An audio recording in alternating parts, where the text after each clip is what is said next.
It's time for another musical interlude. Let's get started. Talking with people with music in their genes, their blood, and in their soul. You are watching Musical Interlude.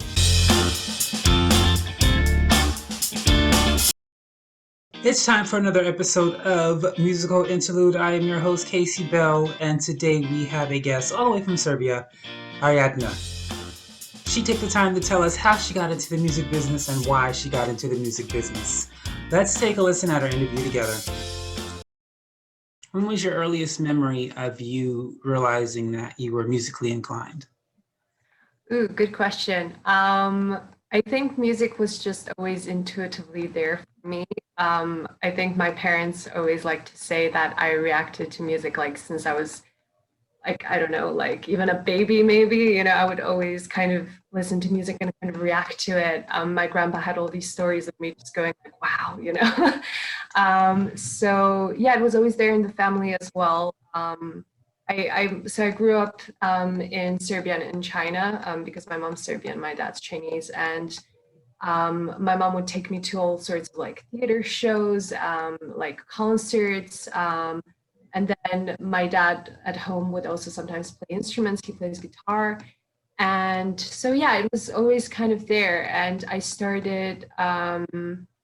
Yeah, I went to the music school very early because they were like, oh, she's reacting to music very well. I tried that. So I started playing violin. So yeah, I have this classical background, but at the same time, we traveled a lot like through the countryside, both in China and Serbia. So I think there's a bit of that kind of folkloric traditional influence as well. So yeah. Amazing. So when did you decide that you were going to do this full time and not, you know, back away from the idea of being in the music business? Ooh, so I actually didn't. I don't know. I kind of didn't really like the music business, the way it was structured. So I actually like that was not my plan. I actually wanted to go to acting. I studied drama and film, but I did study like composing and stuff like that in my like high school years. And I kept composing, and I thought maybe okay, I could do a bit of like film scoring or something like that. But I had all these songs as well, so it's quite weird how I don't know that decision like very recently just kind of imposed itself, I guess, on me.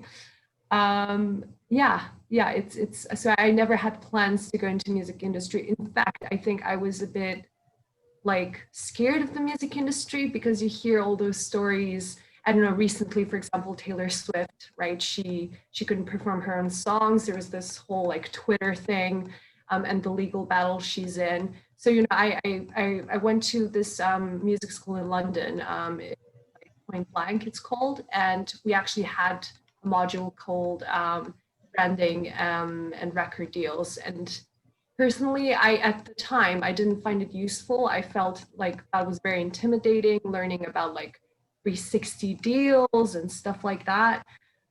So yeah, initially I was like no to the music industry, but then recently I discovered okay, there's this kind of like independent musician path. So I thought, okay, maybe I could try that. But I still do find the music industry very intimidating. But it's been an interesting journey, I think.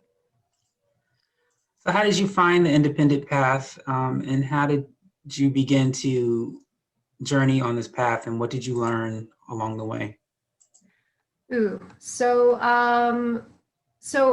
I decided to go into music industry because I kind of had this very traumatic event that happened due to COVID when I was returning from my studies in the UK back to my home country in Serbia, and there was this whole police mishandling, and it left like a very big scar on me.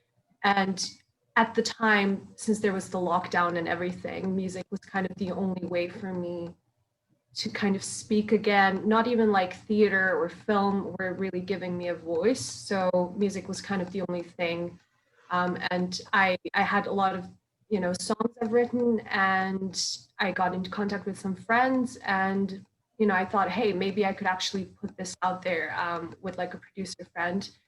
And yeah, I find it's quite a journey. I think you really have to be very committed to it. Like, you know, you have to keep contacting people. You need to develop kind of this web of people, you know, you know, whether it's like playlist curators or if it's like bloggers. It's a huge amount of work you have to put there. You know, a lot of research, a lot of, yeah, again, just like commitment. I think the way also like Spotify and kind of distribution works and kind of the promotion side, you know, you kind of have to do everything on your own. If you're signed, you know, it's kind of given to you. But one good thing, I think, being an independent artist is that I have a choice. I can say no to certain things, you know. Um, so I find it quite, yeah, quite interesting, just like meeting people, you know, and kind of building from ground zero. I don't know, like, you know, whether if it's like Instagram and like just meeting musicians there, or it's if it's like Twitter, or, you know, I just find it quite, you know, it's like building a community is how it's feeling like. And I know it's kind of something I've built rather than something that was just kind of pushed and given to me if I went like, let's say, mainstream industry route. So I find it very, very, yeah, very interesting. Tell us about A Hint of Pink. What is the meaning of the song? Why did you write it? What was the inspiration? So yeah, the kind of police mishandling that I've already mentioned was kind of, this was the first song I revisited. So I had this kind of melody that I've written for like a short film and like during my studies. And I was like, yeah, there was something just so haunting about it. And you know, once I started creating again, it was always there in my mind. And I played it for a friend of mine, and she said, "Wow, it sounds a bit like wolf howling," you know. And I was like, "Okay, maybe we can then kind of develop that motif." So it's kind of like a haunting, but like a triumphant track. It's kind of dream popish, but I'm not really sure what genre it is. But it's definitely, the main melody is inspired by the kind of folkloric influences I've mentioned already. So the vocals are a bit atypical, I would say. They're not the kind of typical kind of pronounce, even the enunciation of the words are slightly weird. And yeah, so this, it's kind of like it's got this neo symbolist thing about it. It's very meta. It talks about the songwriting itself. It's kind of like when you're creating. So when I'm writing songs, for example, I usually start with just a cadence. So the lyrics really refer to themselves. It's like while I'm composing, and I was literally writing about me composing and how the melody is kind of inviting me to compose. So it's a very kind of interesting track in that sense. And then obviously there's this kind of element of trauma that later came in. It's like you're trying to defy something and trying to find light despite all the kind of the darkness that's surrounding you. So I think it's really layered. It's not a typical track. Although I do think you can like listen to it in a very kind of simplistic level, like have it in the background. But if you really want to delve deep, then there are all these layers that you can tackle. Is this released as a single, or is it a single that's a part of an album that you're still working on, or is the whole album? What's the? Yeah, so I am going the singles route. So it's now a single. However, I think we're slowly building up towards an EP or an album. Because I have at this very moment I have around 20 songs composed, but we don't want to put them out at once. And I'm also like searching for these very particular textures and sounds because I come from a classical background. I love using the orchestra and stuff like that. And I'm a very experimental person as well. So we're really trying to give each song its own time. And since we are making this into a rather kind of audiovisual project, because I'm working with animators and comic artists and dancers, we are trying to kind of reinterpret each song through all these kind of mediums, artistic mediums. So yeah, it's a very interesting concept. I think it's very new. So every song will also be in a different genre. So we started with A Hint of Pink, which is like a dream pop track. And then the next one is film noir. The one after that will be 2000s pop. And the one after that, I think, it will have like these trippy elements. So yeah, and we have all these stories as well. So I think it's building towards almost being like these small like franchises. Like that's how it is right now in our heads. Obviously, being an independent artist without any kind of financial backing, it's quite difficult for us to find all the sources of investment into all this. But we're slowly like writing projects and yeah, hoping to get some donations and stuff like that so that we can like make all of these kind of little elements come to life. Yeah. How has it been? Because when you are an independent artist, it can be a little bit more difficult. But now it's even more difficult because you have a lot of limitations due to the lockdown and shuts down and what you can, what you can't do. So how have you been working? What have you been finding to do to work around that? Meaning you didn't stop, obviously. So what have you been doing to get around all of the restrictions? Well, so one of the restrictions is I obviously couldn't go into a proper studio. So this was all like home recordings. At the time as well, since I don't have any major financial backings, I had to just buy kind of like these mediocre mics. So the first track is like not up to the quality, I think, me and my producer and my kind of master engineer, it's not to the level we wanted it to be because we didn't have, we couldn't like go to a studio, we can book a studio. So that was definitely difficult. However, I think something like Zoom was very helpful because I was contacting my producer who's from the UK. And I was in Serbia, so we were actually working through Zoom.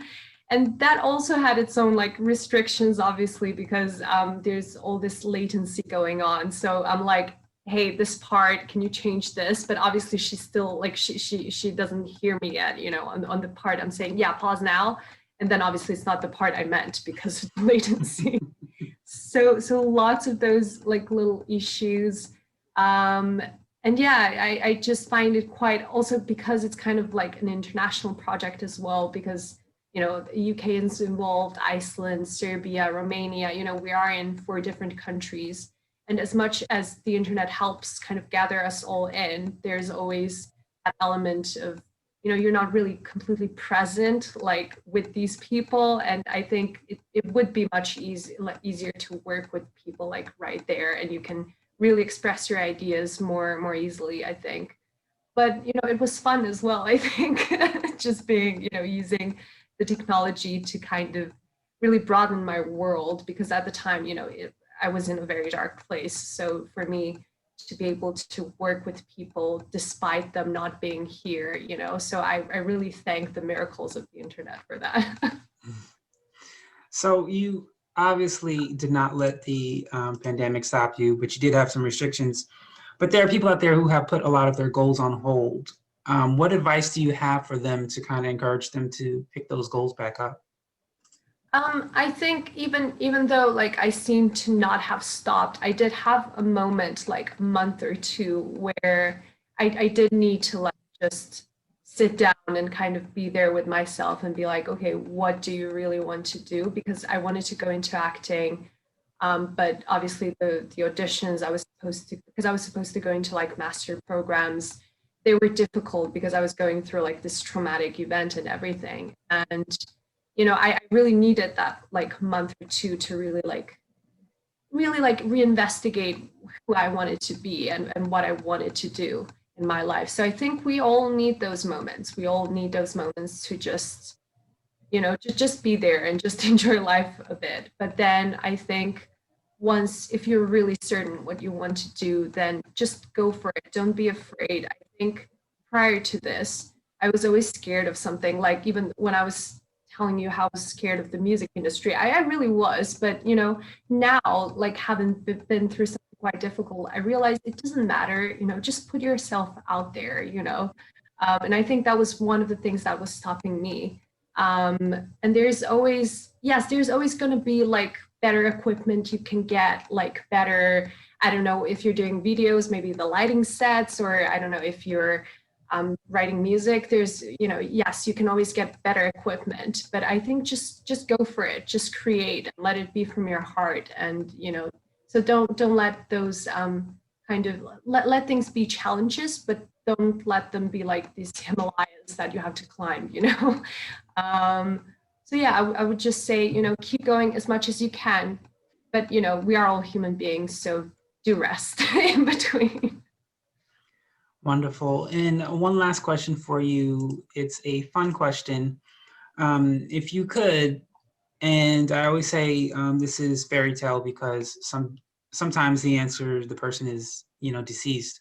So if you had a fairy godmother and she said, give me a name, and the name could be anyone in the music business, whether they're a producer, a singer, a musician, whatever. And when you say that person's name, like I said, they could be dead or alive, you end up in the music studio with this person producing something. Who is this person and why? Ooh, David Bowie, definitely, because I think just his, he's someone that was never scared to be who he is, like even creating his alter ego. And I think I really took a lot of inspiration from him as well, like, because the idea of realma, it's like the idea of different realms. That's kind of like a punny kind of name of that. And, I really took inspiration from David Bowie and how he created his own alter ego there. And yeah, he's just such an inspiration, like watching his interviews and even just listening to his music. There are so many layers. I don't know, Starman is like one of my just favorite tracks of all time. So yeah, I would honestly like love to be in the studio with him, even just for 5 minutes.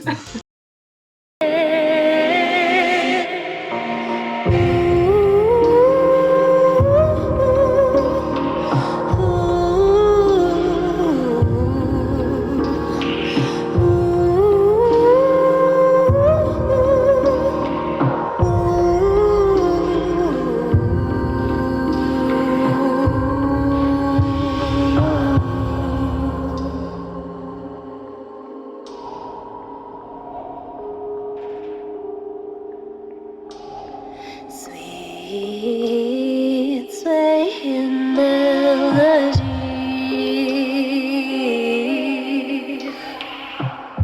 seducing me, charming me.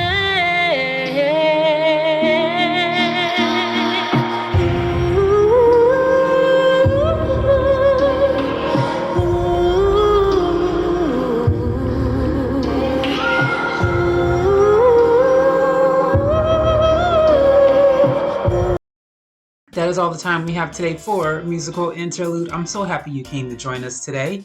I want to thank our guest, Ariadna, and of course, the viewers, the audience. Thank you so much for taking the time for spending with me and my guest on Musical Interlude. Have a great day.